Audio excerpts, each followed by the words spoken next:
Public service announcement. Do not trust that list price. Stay tuned. Promise you, it'll be worth it. Good day, Toronto. Welcome to another episode of Prime Property TV. So glad you could join me here today.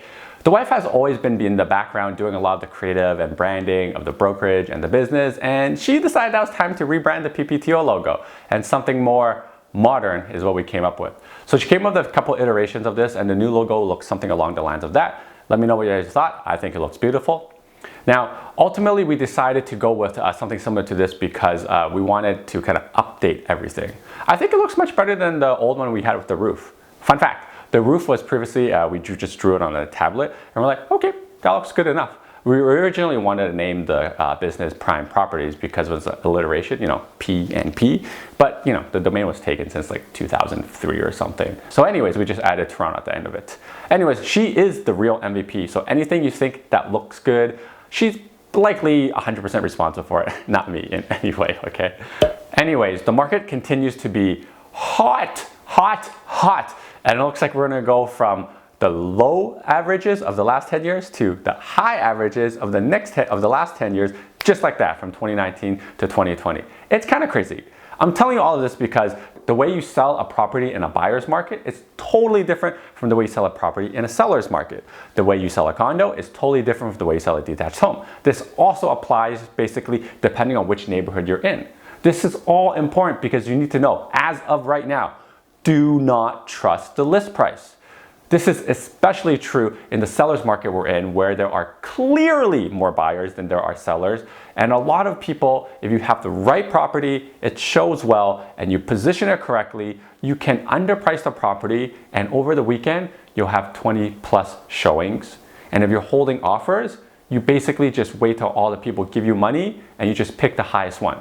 It's like 2017 almost all over again.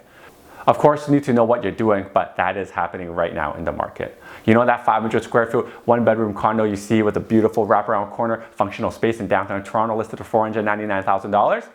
Yeah, it's not selling for $499,000 or less than that. If it sounds too good to be true, it's too good to be true. What's actually true is you should smash that like button and help us out so that we can spread our message to everyone to profit from the Toronto real estate market. Much appreciated. Now, I pulled out the last 200-ish transactions in the downtown core under $800,000 in the last 2 weeks of January. And you can see over here, the average sold percentage was 104%. Okay, this is the last few weeks of January, 2 weeks, I think. Yep, 104%. That means your average property sold for 104% over what was listed. Now, this is a combination of agents who understand the market and how hot it is right now, listing it for lower than what it's worth, plus that there's a lot more buyers than there are sellers right now. This is the current market condition we are in, unfortunately, and you need to know this. Don't trust the list price. Here's even crazier numbers to show you. If I sort the chart out for properties under $600,000, the average sold percentage becomes 106%. That means for every $100,000 that they're selling it for, people are throwing another $6,000 on top. This is just to show you that the properties that are still affordable and within reach are super sought after right now. While on the other hand, the properties over $1.5 million are really not moving because they're not as within reach for most people. I've said this many times over the last 2 years since the inception of the stress test for what feels like almost eternity, but you have to understand that people will buy what they're able to afford. So this is usually 5 times their gross income. This means a couple who makes $60,000 each or $120,000 in a total annual income can afford that $600,000 condo and compete in that space because 600,000 divided by 5 is 120. There are many types of Torontonians like this, and that's why that segment of the market is very hot. Now, when you get to the $1.5 million house, you're really looking at people who make over $300,000. Now, while that is more rare, that's not impossible. There are a lot of people in Toronto that make that kind of money. It's just $150,000 per person in a relationship. So this whole idea of not trusting the list price is true, and you should really get used to this kind of practice because you know what? I think it's here to stay.